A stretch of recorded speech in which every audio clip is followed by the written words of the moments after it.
আসসালামু আলাইকুম, স্বাগত জানাচ্ছি আরটিভির দুপুরের সংবাদে। আপনাদের সঙ্গে আছে আমি সৈয়দা সাদিয়া বেনাজির। আর কিছুক্ষণের মধ্যে ঢাকায় পৌঁছাবেন নোবেলজয়ী অর্থনীতিবিদ অধ্যাপক ডক্টর মোহাম্মদ ইউনুস। আজ অন্তর্বর্তীকালীন সরকারের প্রধান হিসেবে দায়িত্ব গ্রহণ করবেন তিনি।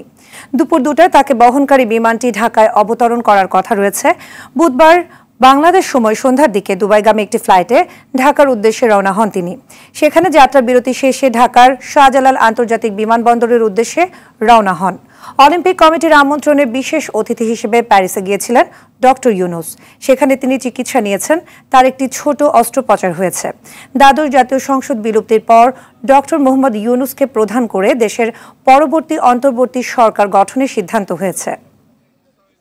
এই ক্লান্তিকালে উনি যে সরকারের প্রধান হিসেবে দায়িত্ব পেয়েছেন, এজন্য গ্রামীণ ব্যাংকের পক্ষ থেকে আমরা ওনাকে শুভেচ্ছা জানাতে আসছি।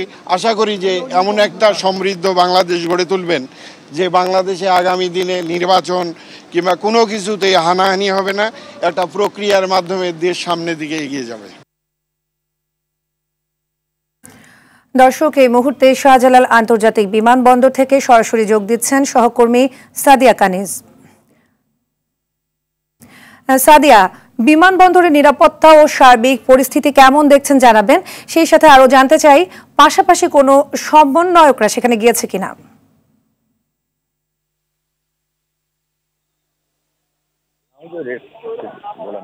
অন্তর্বর্তীকালীন সরকারের দায়িত্বভার গ্রহণের জন্য কিন্তু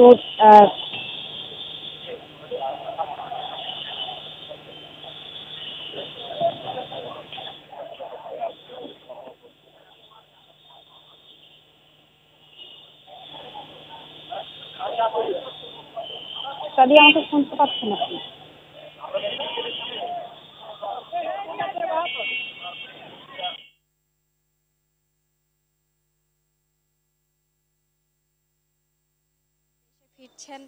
দেশে ফিরছেন ডক্টর মোহাম্মদ শান্তিতে নোবেলজয়ী ডক্টর মোহাম্মদ ইউনুস। খানিকক্ষণের মধ্যেই কিন্তু এসে পৌঁছবেন এমনটি আমরা জানি। আমি এখন এই মুহূর্তে শাহজালাল আন্তর্জাতিক বিমানবন্দরে রয়েছি এবং তাকে ঘিরে ডক্টর মোহাম্মদ ইউনুসের দেশে ফেরাকে ঘিরে কিন্তু নিরাপত্তা ব্যবস্থা অনেক জোরে সোরে জোরদার করা হয়েছে। আমরা দেখেছি যে বিভিন্ন বাহিনীর যে সদস্যরা আছেন তারা এখানে নিরাপত্তা জোরদার করেছেন। সবাইকে আসলে চেক করে করে কিন্তু এই বিমানবন্দরের যে ভিআইপি গেট, সেই গেট দিয়ে ঢুকতে দেওয়া হচ্ছে এবং সব শ্রেণীর মানুষকে কিন্তু এখানে প্রবেশ করতে দেওয়া হচ্ছে না। অনেকেই এসে চেষ্টা করেছেন আসলে তাকে এক নজর দেখার জন্য এবং তাকে সংবর্ধনা জানানোর জন্য। তবে আমরা কিছু মানুষকে ঢুকতে দেখেছি, যেমন আমরা যতটুকু জানতে পেরেছি 3 বাহিনীর প্রধান তাকে আসলে সংবর্ধনা জানাবেন। তারা এরই মধ্যে ভেতরে প্রবেশ করেছেন এবং আমরা দেখেছি যে গ্রামীণ ব্যাংকের কর্মকর্তারা এসেছেন, তারা আসলে সংবর্ধনা জানাবেন এবং যেসব মানুষরা তাকে সংবর্ধনা জানাতে এসেছেন অন্তর্বর্তীকালীন সরকারের যে প্রধান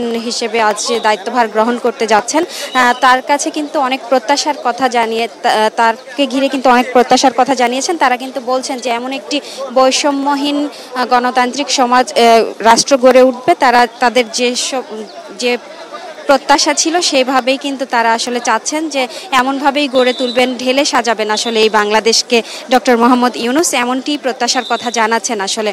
আর আপনারা জানেন যে 15 থেকে 17 সদস্যের আসলে সরকার গঠন হতে যাচ্ছে। আজকে রাত 8টা নাগাদ আসলে এই শপথ গ্রহণ করবেন এই সরকার, অন্তর্বর্তীকালীন সরকার, এবং সেই অবস্থা ঘিরে কিন্তু নিরাপত্তা ব্যবস্থা সব জায়গায় জোরদার করা হয়েছে। আমরা রাস্তা দিয়ে যখন আসছিলাম তখনও আসলে দেখতে পাচ্ছিলাম নিরাপত্তা ব্যবস্থা জোরদার করা হয়েছে। এবং আপনি জানেন ডক্টর মোহাম্মদ ইউনুস বলেছিলেন যে কোনো ধরনের কাজের কারণে যেন এই বিজয় বিঘ্নিত না হয়, এমন কোনো কর্মকাণ্ড কেউ যেন না করে, যে বিজয় অর্জন হয়েছে সেই বিজয়ে কোনো বাধা পড়ে। তিনি কিন্তু আসলে চেয়েছেন যে আসলে সব বাহিনীর এবং সর্বস্তরের মানুষ যেই শিক্ষার্থীরা যে বিজয় এনেছে সেটি যেন অক্ষুণ্ণ রাখতে আসলে সবাই তাকে সহায়তা করে, এমনটি আসলে জানাচ্ছেন। আপনি দেখতেই পাচ্ছেন যে সেনা কর্মকর্তারা আসলে এখানে থাকতে দিচ্ছেন না, সব আসলে নিরাপত্তার স্বার্থেই তারা এমনটি করছেন যাতে তিনি নির্বিঘ্নে এসে বের হতে পারেন, পৌঁছাতে পারেন।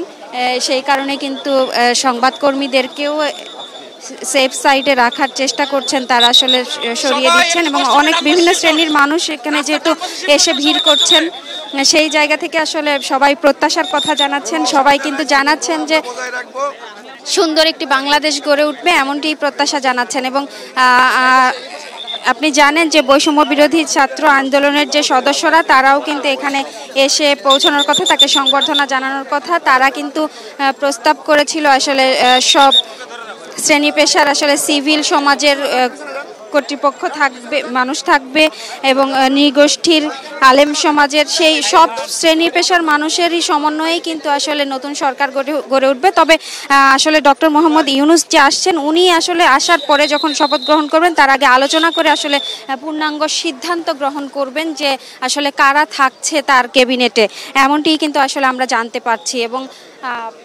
আপনি জানেন যে সেনাবাহিনী প্রধানও কিন্তু জানিয়েছেন যে তাকে সর্বোচ্চ সহায়তা দিবেন সব শ্রেণীর মানুষ, এবং সামরিক যে সহায়তা সেটিও কিন্তু দেয়া হবে, সেই কথাই কিন্তু আসলে জানিয়েছেন সেনাপ্রধান। আর আমরা অন্যান্য বাহিনীর কাছ থেকেও আমরা যতটুকু জানতে পেরেছি, সবারই সহযোগিতায় সুন্দর একটি বাংলাদেশ গড়ে উঠবে। তিনি এসে সুন্দর একটি বাংলাদেশ ঢেলে সাজাবেন, এমনটি প্রত্যাশা সবার কাছে আমরা জানতে পারছি। আসলে শপথ গ্রহণের পরে তার কাছে অনেক যেহেতু চ্যালেঞ্জ রয়েছে, শেখ হাসিনা সরকারের পতনের পরে আসলে এই বাংলাদেশে কার্যত গেল 3 দিন ধরে কোনো সরকার নেই, সরকার ব্যবস্থা আসলে নেই। সেই কারণে কিন্তু সব দলের পক্ষ থেকে দ্রুতই আসলে অন্তর্বর্তীকালীন সরকার যেন দায়িত্বভার গ্রহণ করেন, সেদিক থেকে কিন্তু তাগাদা দেওয়া হচ্ছিল। সেই জায়গা থেকে আসলে আজকে দায়িত্বভার গ্রহণ করতে যাচ্ছেন। তো আসলে আমরা দেখতে পাচ্ছি এসে পৌঁছেছেন, আর খানিকক্ষণের মধ্যেই আসলে এসে পৌঁছবেন। তো এমনটাই জানি সুন্দর একটি বাংলাদেশ গড়ে উঠবে, এই সেই প্রত্যাশাই আসলে সবার। তো এই ছিল সাদিয়া আমার কাছে এয়ারপোর্ট থেকে সর্বশেষ। ধন্যবাদ। শান্তিতে নোবেল জয়ী অর্থনীতিবিদ ডক্টর মোহাম্মদ ইউনূস বিশ্ব দরবারে বাংলাদেশের উজ্জ্বলতম নক্ষত্র। একাধারে সামাজিক উদ্যোক্তা, ব্যাংকার, অর্থনীতিবিদ, সংগঠক ও সুশীল সমাজের নেতা। এদেশের তারুণ্য তাকেই অন্তর্বর্তীকালীন সরকারের প্রধান হিসেবে দেখতে চান। ডক্টর ইউনূসের অর্জনের কিছুটা জানাচ্ছেন আশিকুল আলম। ডক্টর মোহাম্মদ ইউনূস নোবেল পুরস্কার জয়ী প্রথম বাংলাদেশি। ক্ষুদ্র ঋণ নামক অর্থনৈতিক ব্যবস্থার জনক তিনি। গ্রামীণ ব্যাংকের প্রতিষ্ঠাতা ইউনূস 2006 সালে শান্তিতে নোবেল পুরস্কার লাভ করেন। সততা, জনগণের প্রতি সাহসী সেবা এবং একটি গণতান্ত্রিক সমাজের মধ্যে বাস্তববাদী আদর্শবাদের উদাহরণকে স্থায়ী করার ক্ষেত্রে ভূমিকা রাখায় পান ম্যাগসেসাইস পুরস্কার। 1971 সালে বাংলাদেশের মুক্তিযুদ্ধের সময় প্রতিষ্ঠা করেন নাগরিক কমিটি। অন্যান্য বাংলাদেশিদের সাথে যুক্তরাষ্ট্রে মুক্তিযুদ্ধের জন্য সমর্থন সংগ্রহ করতে বাংলাদেশ ইনফরমেশন সেন্টার পরিচালনা করেন তিনি। স্বাধীনতার পর 1974 সালের দুর্ভিক্ষের সময়ে দারিদ্রতার বিরুদ্ধে শুরু হয় তার সংগ্রাম। বুঝতে পারেন স্বল্প পরিমাণে ঋণ দরিদ্র মানুষের জীবনমান উন্নয়নে অত্যন্ত কার্যকরী হতে পারে। 1976 সালে প্রতিষ্ঠা করেন গ্রামীণ ব্যাংক, যা বিশ্বে তৈরি করে এক যুগান্তকারী model. And once you have the business idea, bring it to us. We become investor and partner with you, every one of you. So now the young people are coming, business proposals after business proposals. We call them new entrepreneurs. They build their own community, help each other. দেশের রাজনীতির ক্রান্তির লগ্নে 2007 সালের 1/11-তে তত্ত্বাবধায়ক সরকারের প্রধান হিসেবে doctor Mohammad ইউনূসের নাম এসেছিল, কিন্তু তাতে সাড়া দেননি তিনি। রাজনীতিতে নামার উদ্যোগ নিলেও ফিরে আসেন মোহাম্মদ ইউনূস। তবে 1996 এর তত্ত্বাবধায়ক সরকারের উপদেষ্টা ছিলেন তিনি। বিশ্বখ্যাত এই ব্যক্তি আওয়ামী সরকারের রোষানলের শিকার হন। শ্রম আইন লঙ্ঘন সহ দেশ জুড়ে একাধিক মামলা দেয়া হয় তার বিরুদ্ধে। ঢাকা বিশ্ববিদ্যালয়ের অর্থনীতি বিভাগে পড়াশোনা করা মোহাম্মদ ইউনূস 1978 সাল থেকে 2021 সাল জাতীয় ও আন্তর্জাতিক সহ প্রায় 145টি পুরস্কার অর্জন করেছেন। পৃথিবীর বেশ কয়েকটি দেশের বিশ্ববিদ্যালয় থেকে 62টি সম্মানসূচক ডক্টরেট ডিগ্রি পান তিনি। চট্টগ্রামের সন্তান মোহাম্মদ ইউনূসের জন্ম 1940 সালের 28 জুন। আশিকুল আলম, আর টিভি, ঢাকা। ইতিহাস সৃষ্টি করে ছাত্র জনতার গণ অভ্যুত্থানের পর আজ গঠিত হতে যাচ্ছে অন্তর্বর্তীকালীন সরকার। জ্যেষ্ঠ আইনজীবী মঞ্জিল মোর্শেদ বলেছেন, নবগঠিত সরকারের সামনে প্রথম চ্যালেঞ্জ আইনশৃঙ্খলা পরিস্থিতিকে নিয়ন্ত্রণে নিয়ে আসা। আর অধ্যাপক ডক্টর তোফায়েল আহমেদের মতে, সচিবালয় থেকে শুরু করে মাঠ প্রশাসন এবং স্থানীয় সরকারের সব প্রতিষ্ঠানকে সচল করাই নতুন সরকারের সামনে অন্যতম চ্যালেঞ্জ। রফিকুল ইসলামের রিপোর্টে থাকছে বিস্তারিত। কোটা সংস্কার ঘিরে ছাত্র জনতার তীব্র আন্দোলনের মুখে পতন হয় উপমহাদেশের অন্যতম প্রাচীন রাজনৈতিক দল আওয়ামী লীগ নেতৃত্বাধীন সরকারের। মাত্র ৩৬ দিনের আন্দোলনে পদত্যাগ করে দেশ ছাড়তে বাধ্য হন ৫ বারের প্রধানমন্ত্রী ও টানা ১৫ বছরেরও বেশি সময় ধরে ক্ষমতায় থাকা শেখ হাসিনা। চাকরিতে বৈষম্যের অভিযোগে গণ অভ্যুত্থান হলেও দেশে নিত্যপণ্যের ব্যাপক মূল্যস্ফীতি, সুশাসনের অভাব, দুর্নীতি, অর্থ পাচার সহ রয়েছে নানামুখী সংকট। আওয়ামী সরকারের পদত্যাগের পর পেরিয়ে গেছে প্রায় ৪ দিন। নতুন সরকার গঠনের আগের এই সময়ে দেশে আইন শৃঙ্খলা পরিস্থিতির ব্যাপক অবনতি হয়েছে। পুলিশ সদস্যরা মাঠে না থাকার সুযোগে বিভিন্ন স্থানে প্রতিপক্ষের উপর হামলা, ভাঙচুর ও লুটপাটের ঘটনা ঘটছে। এখন চলছে নোবেলজয়ী অর্থনীতিবিদ ডক্টর মোহাম্মদ ইউনুসের নেতৃত্বে অন্তর্বর্তীকালীন সরকার গঠনের প্রক্রিয়া। এই মুহূর্তে দেশের আইন শৃঙ্খলা পরিস্থিতি স্বাভাবিক করাই সরকারের প্রথম কাজ হবে বলছেন আইনজীবী মঞ্জিল মোর্শেদ। কিছু গ্রুপ বিভিন্ন জায়গায় গিয়ে সেই বাড়িতে আক্রমণ করছেন, লুটপাট করছেন। আপনার এইগুলো কিন্তু সাধারণ রাজনৈতিকও না, অনেক জায়গায় আমরা পাচ্ছি সেটা রাজনৈতিক না, সেই জায়গায় ব্যক্তিগত আক্রোশ বা আপনার স্বাভাবিক ডাকাতি, লুট এগুলো হচ্ছে। প্রথম চ্যালেঞ্জ হলো দেশের ল অ্যান্ড অর্ডার সিচুয়েশন কন্ট্রোলে নিয়ে আসা, জনগণের মধ্যে একটা আপনার বিশ্বাস তৈরি করা। আর স্থানীয় সরকার বিশেষজ্ঞ অধ্যাপক ডক্টর তোফায়েল আহমেদ বলছেন, নাগরিক সেবা ব্যবস্থা ফিরিয়ে আনতে যা যা করা প্রয়োজন তা করতে হবে। অনেকে ভয় পেয়েছেন, ভয় পেয়ে আসছেন না, অনেকে পালিয়েও গেছেন। তাহলে এইরকম একটা অবস্থায় সরকারি অফিসগুলো থেকে আবার নতুনভাবে কাজ শুরু করানোটা একটা বিরাট চ্যালেঞ্জ। এটা প্রথম সচিবালয়, তারপরে হবে মাঠ প্রশাসন, বিভাগীয় কমিশনার অফিস থেকে, ডেপুটি কমিশনার অফিস থেকে, ইউএনও অফিস থেকে নিচের দিকে এগুলোকে সক্রিয় করা। আর আরেকটা কাজ হচ্ছে যে এগুলোকে সক্রিয় করার জন্য সাথে সাথে স্থানীয় সরকার প্রতিষ্ঠানগুলো, ইউনিয়ন পরিষদ, উপজেলা পরিষদ, জেলা পরিষদ, পৌরসভা, সিটি কর্পোরেশন, তাদেরকে সক্রিয় করা। কারণ প্রশাসনের সাথে সাথে লোকালি কিন্তু এদেরকেও সক্রিয় করতে হবে, লোকাল লেভেলে। রফিকুল ইসলাম, আরটিভি, ঢাকা। রাষ্ট্র সংস্কারের কাজ চলছে, সাময়িক অসুবিধার জন্য দুঃখিত জানিয়ে বৈষম্য বিরোধী ছাত্র আন্দোলনের কেন্দ্রীয় সমন্বয়ক ইসমাইল সম্রাট বলেন, যদি কোনো দল হানাহানির প্রতিহিংসার রাজনীতি থেকে সরে না আসে তাহলে আবারও ৫ আগস্ট তৈরি হবে। তিনি বলেন, যারা এখন লুটপাট, সন্ত্রাসী কর্মকাণ্ড চালাচ্ছে, অন্তর্বর্তীকালীন সরকার গঠনের পর আগে তাদের বিচার করা হবে। নজরদারি থাকবে সরকারের উপর। জনগণকে পাশে থাকার আহ্বান জানান এই শিক্ষার্থী।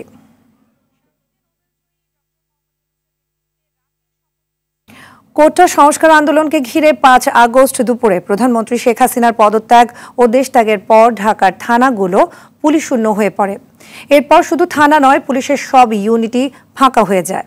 চলমান অস্বাভাবিক পরিস্থিতি সামাল দিতে আত্মগোপনে থাকা পুলিশ ইউনিটের কর্মকর্তা ও ফোর্সকে আজ সন্ধ্যার মধ্যে কর্মস্থলে যোগদানের জন্য নির্দেশ দিয়েছেন পুলিশের নবনিযুক্ত মহাপরিদর্শক মোহাম্মদ মইনুল ইসলাম। আইজিপির নির্দেশের পর ডিএমপি হেডকোয়ার্টারে ঊর্ধ্বতন কর্মকর্তা কয়েকজন উপস্থিত হয়েছেন, তবে এখনও ডিএমপির থানাগুলোতে কোনো পুলিশ সদস্যের উপস্থিত হতে দেখা যায়নি।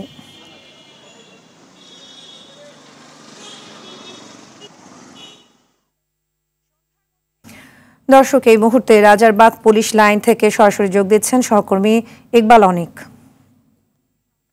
অনিক, থানাতে পুলিশ সদস্যদের উপস্থিতি কেমন দেখছেন? সার্বিক পরিস্থিতি জানাবেন।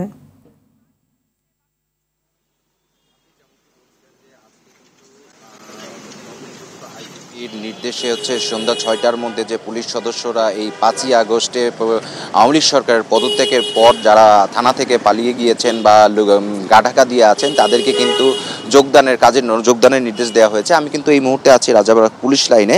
রাজারবাগ পুলিশ লাইনের ভেতর যে পুলিশ সদস্যরা রয়েছেন তারা কিন্তু তাদের সঙ্গে আমরা কথা বলার চেষ্টা করেছিলাম। তারা জানিয়েছেন যে তারা কিছু 11 দফা দাবি দিয়েছে, তারা যেহেতু তাদেরকে এখনও তো কর্মস্থলেতেই দাবিগুলো মেনে নেওয়া হয়নি ঠিক মতো, এবং তারা গতকালকে আইজিপির সঙ্গে একটি বৈঠক করেছিলেন, সেখানে তারা এই দাবিগুলো পেশ করেছেন এবং তারা বলছেন যে তাদেরকে যেহেতু সাধারণ মানুষের সঙ্গে একদম মিশে কাজ করতে হয়, তাই এই ক্ষেত্রে তারা এখন নিরাপত্তাহীনতায় ভুগছেন। যতক্ষণ না পর্যন্ত তারা নিরাপত্তাহীনতা থেকে যতক্ষণ পর্যন্ত নিরাপদ না মনে করবেন ততক্ষণ পর্যন্ত কাজে যোগ দিবেন কিভাবে, সে বিষয়গুলো তারা কিন্তু বলছেন। এবং এর আগে কিন্তু আমরা সকালে রাজধানীর বেশ কয়েকটি থানায় ঘুরেছি, সেখানে আমরা দেখেছি যে তখন পর্যন্ত কোনো পুলিশ সদস্য কিন্তু থানায় গিয়ে যোগদান করেনি এবং তাদের থানাগুলো আনসার সদস্য যারা রয়েছে তারা কিন্তু থানাগুলোতে নিরাপত্তার খাতিরে তারা নিরাপত্তা দিচ্ছেন এবং তাদের সঙ্গে আমরা কথা বলেছি। তারা বলছেন যে সকাল থেকে কোনো পুলিশ সদস্য এসে এখানে যোগদান করেননি। এবং আমরা ডিএমপি হেডকোয়ার্টারে দেখেছি কিছু সব ঊর্ধ্বতন কর্মকর্তা তারা গিয়ে যোগদান করেছেন এবং এই রাজারবাগ পুলিশ লাইনেও আমরা দেখেছি কয়েকজন পুলিশ কর্মকর্তা তারা গিয়ে যোগদান করেছেন। আরেকটি বিষয় বলে রাখি, যেহেতু গেল 3 দিন ধরে কোনো রাজধানী সহ সারা দেশে কোনো পুলিশ সদস্য না থাকার কারণে এবং থানাগুলোতে কোনো পুলিশ সদস্য না থাকার কারণে সাধারণ মানুষও নিরাপত্তাহীনতায় ভুগছেন, এমনটি আমরা সাধারণ মানুষের কাছ থেকে জানতে পেরেছি। এবং রাজধানী সহ সারা দেশে কিন্তু একটা বিশৃঙ্খলার মধ্য দিয়ে যাচ্ছেন এবং আমরা দেখেছি গত 2 দিন ধরে রাজধানী ঢাকার বিভিন্ন এলাকায় কিন্তু রাতে ডাকাতির ঘটনা ঘটছে এবং রাস্তাঘাটে ছিনতাইয়ের মতো ঘটনা ঘটছে। এবং এইটা বলছেন যে রাজধানীতে যেহেতু পুলিশের তৎপরতা না থাকায় তারা এইরকম ভুক্তভোগী হচ্ছেন। আর এই যে বর্তমান যে পরিস্থিতি রয়েছে সেটা দেখভাল করার জন্য রয়েছেন সেনাবাহিনী, তারা কিন্তু তাদের সাধ্যমতো চেষ্টা করে যাচ্ছেন যাতে এই পরিস্থিতিটাকে নিয়ন্ত্রণে রাখা যায়। এই ছিল আমার কাছে রাজারবাগ পুলিশ লাইন থেকে সবশেষ অবস্থা। ধন্যবাদ। এদিকে বৈষম্য বিরোধী ছাত্র আন্দোলনের সমন্বয়কদের উপস্থিতিতে টাঙ্গাইল সদর থানা তালা খুলে দিয়েছেন জেলা পুলিশ সুপার গোলাম সবুর। বুধবার বিকেলে গেটের তালা খুলে দেওয়া হয় টাঙ্গাইলের অতিরিক্ত জেলা প্রশাসক জিয়াউল ইসলাম চৌধুরী, জেলা বিএনপি সাধারণ সম্পাদক ফরহাদ ইকবাল, টাঙ্গাইল প্রেস ক্লাবের সাধারণ সম্পাদক নাসির উদ্দিন, বৈষম্য বিরোধী ছাত্র আন্দোলনের সমন্বয়ক আব্দুল নূর তুষার সহ অন্যরা এ সময় উপস্থিত ছিলেন। অন্যদিকে 11 দফা দাবিতে সিরাজগঞ্জে কর্মবিরতি পালন করছে অধস্তন পুলিশ কর্মকর্তা ও সদস্যরা। সকালে জেলা পুলিশ লাইন্সের রিজার্ভ অফিসের সামনে দাবি আদায়ে বিক্ষোভ করেন পুলিশ সদস্যরা।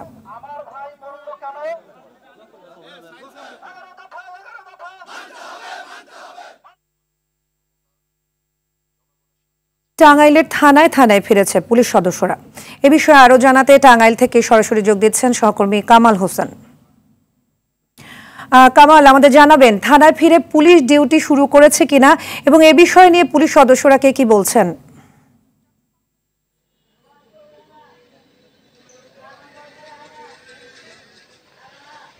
জি ছাদিয়া, গত 5 আগস্ট কোটা সংস্কার আন্দোলনের তোপের মুখে, ছাত্র আন্দোলনের মুখে যে শেখ হাসিনার পদত্যাগের পর কিন্তু টাঙ্গাইলের সহ সারা বাংলাদেশে যে থানাগুলোতে হামলা, ভাঙচুর বা অগ্নি সংযোগের ঘটনা ঘটে, এর প্রেক্ষিতে কিন্তু পুলিশের মাঝে একটি আতঙ্ক বিরাজ করে এবং পুলিশ কিন্তু যে থানা বা বিভিন্ন ফাঁড়িতে যারা অবস্থান করেছিলেন তারা কিন্তু থানা থেকে বের হচ্ছে না বা বের হয়নি।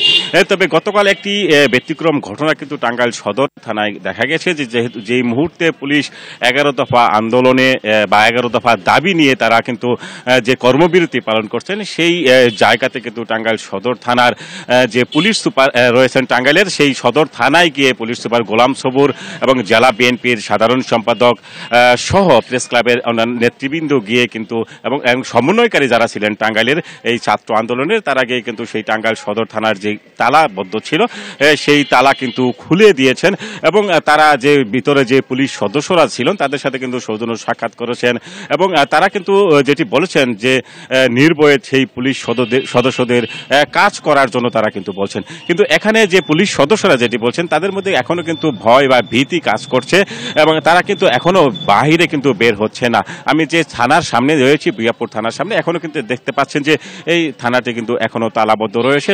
সেই পুলিশ সদস্যরা কিন্তু ভিতরে অবস্থান করছেন। তারা যেটি বলছেন যে তাদের যে ভয় এখনো কিন্তু সেটি কাটেনি এবং কিছুক্ষণ আগে আমি কথা বলেছি টাঙ্গাইলের অতিরিক্ত পুলিশ সুপার শরফুদ্দিনের সাথে।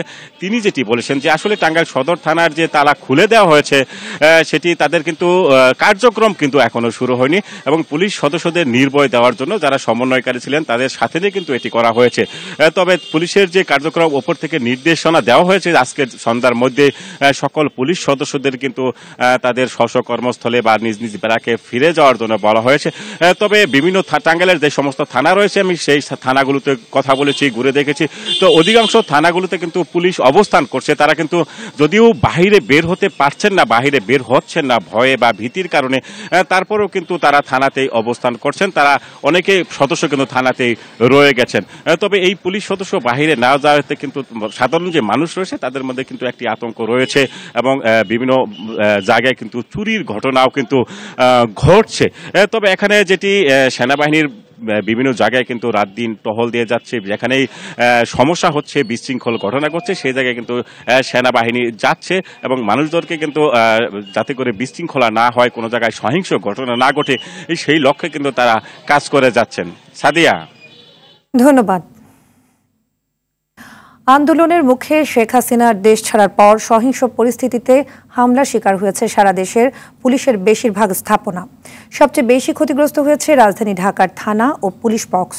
হতাহতের ঘটনাও ঘটে। এই অবস্থায় নিরাপত্তার শঙ্কায় রাজধানীর থানাগুলো ছেড়ে চলে গেছেন পুলিশ সদস্যরা।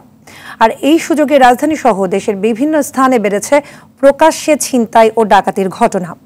মাহিন আরাফাতকে সাথে নিয়ে ইকবাল অনেকের রিপোর্ট।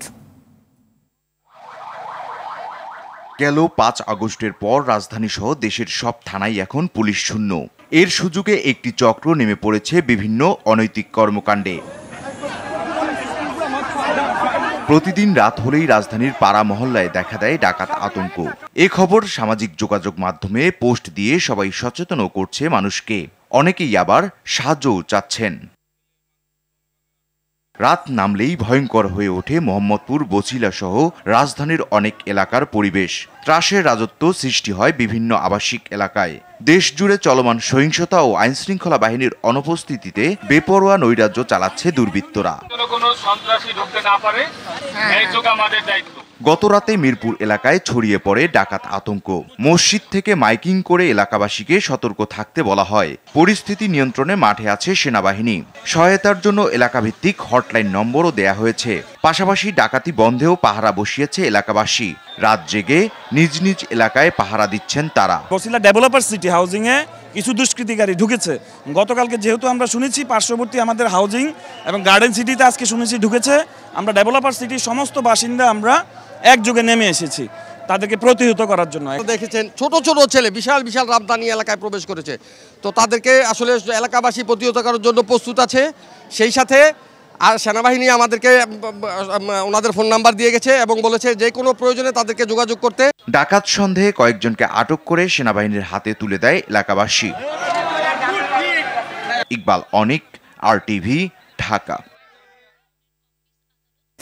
ছাত্র জনতার আন্দোলনের মুখে আওয়ামী লীগ সরকার পতনের প্রভাব কাটতে শুরু করেছে। তবে আইনশৃঙ্খলা পরিস্থিতি অবনতির কারণে জনমনে আতঙ্কের ছাপ রয়ে গেছে।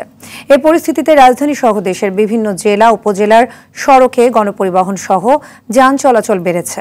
ট্রাফিক নিয়ন্ত্রণে কাজ করছেন শিক্ষার্থীরা। গত রোববার বন্ধ হয়ে যাওয়া সারা দেশের সঙ্গে ট্রেন চলাচলের বিষয়ে এখনো কোনো সিদ্ধান্ত হয়নি। এদিকে নিজের দেশকে ঢেলে সাজাতে কাজ করে যাচ্ছেন শিক্ষার্থীরা। পথঘাটের ময়লা আবর্জনা ধুয়ে মুছে পরিষ্কার করছেন। সেই সাথে নতুন বাংলাদেশকে কেমন দেখতে চান তা ফুটিয়ে তুলছেন গ্রাফিতি আর দেয়ালিকায়, যাতে যোগ দিয়েছেন বিশ্ববিদ্যালয়, স্কুল, কলেজ, মাদ্রাসা শিক্ষার্থীরা। আমরা বেসিক্যালি দুর্যোগ মন্ত্রণালয় এবং বাংলাদেশ ফায়ার ব্রিগেডের আন্ডারে CDMP মেম্বার হিসাবে বর্তমানে যে ট্রাফিক ম্যানেজমেন্ট অবস্থা ভেঙে পড়েছে। এই অবস্থায় আমরা সাধারণ জনগণের পাশে দাঁড়িয়েছি। যেহেতু এখন পুলিশ নেই, তো এখন আমাদেরই দায়িত্ব যেন সবাই সচলভাবে চলাচল করতে পারে। তো আমরা সোনারগাঁও ইউনিভার্সিটি থেকে আমাদের কিছু সিএসির স্টুডেন্ট এখানে আসছি। 10 জনের একটা টিম করে এখানে ফার্স্ট শিফটে পাঠিয়েছে। আমরা আবার লাঞ্চ আওয়ারে চলে যাব, আবার লাঞ্চ আওয়ারের পরে আবার ফার্ম থেকে আরেকটা 10 জনের টিম আসবে। বিভিন্ন জেলায় সড়কে শৃঙ্খলা রক্ষা ও পরিষ্কার পরিচ্ছন্নতা সহ ট্রাফিক ব্যবস্থা নিয়ন্ত্রণ ও পরিষ্কার পরিচ্ছন্নতার কাজ করছেন শিক্ষার্থীরা। এ বিষয়ে আরো জানাতে রাজশাহী থেকে যুক্ত হচ্ছেন সহকর্মী মোস্তাফিজ রকি। রাজশাহী নগরীতে ট্রাফিক ব্যবস্থা ও নিরাপত্তা পরিস্থিতি কেমন দেখছেন?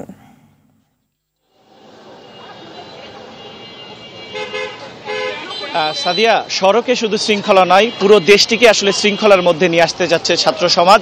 আমরা সকাল থেকেই দেখতে পাচ্ছি ছাত্ররা রোদ এবং বৃষ্টি দুটোই উপেক্ষা করে কিন্তু এখন পর্যন্ত সড়কে রয়েছেন এবং সড়কে কিন্তু তারা আসলে ঘাম ঝরাচ্ছেন। এবং আপনারা নিশ্চয়ই দেখতে পাচ্ছেন যে বিভিন্ন শিক্ষা প্রতিষ্ঠানের যারা শিক্ষার্থী রয়েছেন তারা কিন্তু এখানে এসেছেন এবং এখানে কিন্তু আমরা দেখতে পাচ্ছি যে সড়কে শৃঙ্খলা ফেরাতে কাজ করছেন। বিশেষ করে আমরা কিন্তু স্কুলের যারা শিক্ষার্থী রয়েছে, স্কাউটের যারা রয়েছেন তাদেরকেও দেখছি। এছাড়াও অনেক স্বেচ্ছাসেবী সংগঠনও কিন্তু এই শিক্ষার্থীদের যে সড়কে শৃঙ্খলা ফেরাতে সেখানে কিন্তু তারা এসেছেন এবং প্রত্যেকটি জায়গায় কিন্তু আমরা দেখতে পাচ্ছি সাধারণ মানুষকে সড়ক যে আইন রয়েছে, সড়কে যে নিয়ম কানুন রয়েছে যানবাহন চলার ক্ষেত্রে সেগুলো তারা আসলে বলছেন এবং তারা বলছেন যে যদি নিয়ম মেনে চলা হয় তাহলে কিন্তু দেশটা আসলে শৃঙ্খলার মধ্যে আসবেন। এবং ছাত্র সমাজ প্রত্যেকটি আমরা যেটি আসলে দেখছি যে তারা কিন্তু আসলে নতুন একটি বাংলাদেশ গড়ার কথা বলছে, নতুন একটি বাংলাদেশ গড়ার প্রত্যয়ের কথা বলছেন। এবং সকাল থেকে শুধু আমরা সড়কে যে শৃঙ্খলার কথা সেটি শুধু আমরা দেখিনি, পাশাপাশি আমরা চিত্র দেখেছি যে বিভিন্ন গত কয়েকদিনে যে ধ্বংসস্তূপে পরিণত হয়েছিল বিভিন্ন স্থান, সেগুলো তারা ধুয়ে মুছে পরিষ্কার করছেন। বিভিন্ন থানা পুলিশ ফাঁড়িগুলো রয়েছে সেগুলোতে তারা কিন্তু আসলে পরিষ্কার যে পরিচ্ছন্নতা সেগুলো কিন্তু তারা আসলে এখন পর্যন্ত চালিয়ে যাচ্ছেন। এবং আমরা আজকে আরেকটি নতুন কর্মসূচি দেখেছি শিক্ষার্থীদের, তারা এরই মধ্যে বিভিন্ন গাছ কিন্তু রোপণ করা হয়েছে, পাশাপাশি বিভিন্ন যে দেওয়ালগুলিতে আসলে চিত্রাঙ্কন করা হচ্ছে এবং নতুন বাংলাদেশের যে বার্তাগুলো সেগুলো কিন্তু আসলে তুলে ধরছেন। প্রত্যেক দিনই মূলত আসলে শিক্ষার্থীরা চাচ্ছেন নতুন নতুন কিছু সংযোজন করতে এবং সাধারণ মানুষ কিন্তু এতে স্বতঃস্ফূর্তভাবে তাদের যে এই যে চলমান যে কার্যক্রমগুলো সেগুলোতে কিন্তু অংশগ্রহণ করছে। সাধারণ মানুষও স্বতঃস্ফূর্তভাবে অংশগ্রহণ করছেন এবং স্বতঃস্ফূর্তভাবে তাদেরকে আসলে সাড়া দিচ্ছেন। তো এক কথায় বলা যায় রাজশাহীতে কিন্তু সড়কে মোটামুটি এখন শৃঙ্খলা ফিরতে শুরু করেছে। সাদিয়া, ধন্যবাদ। সেনাবাহিনীর নিরাপত্তায় খুলেছে ঢাকা নিউ মার্কেট, তবে এখনও পুরো দমে বেচাকেনা শুরু হয়নি। সকাল 10:30 থেকে সেনাবাহিনীর সদস্যরা টহল শুরু করে নিউ মার্কেটে, ফলে স্বস্তি ফিরতে শুরু করেছে ব্যবসায়ীদের মাঝে।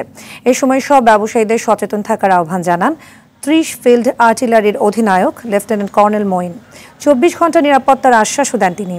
এর আগে 13 জুলাই ভারী বৃষ্টিতে পানি ঢুকে নিউ মার্কেট বন্ধ হয়। পরবর্তীতে পানি নেমে গেলেও 16 তারিখ থেকে কোটা সংস্কার আন্দোলনের কারণে বন্ধ হয়ে যায়।